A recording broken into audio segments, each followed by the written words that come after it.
I really do like Kat, and she's even better in Onyx Storm. I just grew to love her more. Yeah, I I didn't love have her.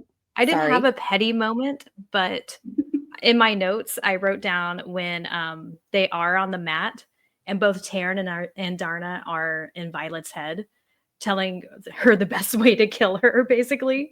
And Taryn goes, "Gouge her eyes," and Darna's like, "No, her kneecaps." So I really like that moment with them egging her on. That was one of my favorite parts. I just love when they get in there like that, and the dialogue with Taryn and Andarna is like one of my favorite things. Mhm. I think the little comment about the fingers like was one of my favorite. Like that had me cackling when I read that like out loud.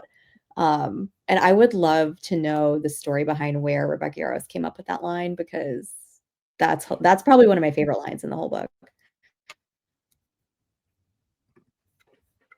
Yeah, Um, it's all fine right. Do too. we think that like how do we like do I know we touched on it just slightly earlier. Like, do we think that like Kat could possibly have like a secret agenda that she's, could eventually is there enough there that could make us think that eventually she could become one of the ones who ends up betraying them? I think this is entirely possible, especially because she was supposed to marry Xaden and then he broke their betrothal. Um, so I actually really enjoyed the scene where they went over to the kingdom so that Violet could show. I don't think it was the king; it was the It's viscount. her Yeah, it's her uncle.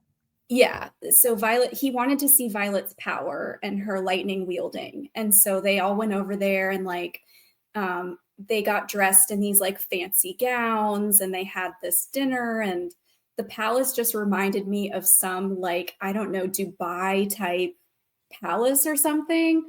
Um and they said to her while she was there that there was a possibility that her cat's uncle would keep Violet as sort of like a pet or a trophy because he does that and he'll make deals that you can't refuse in order to stay there. And so I totally think that some sort of deal could be made down the line with Kat um, that could cause her to betray Violet Xaden and the revolution.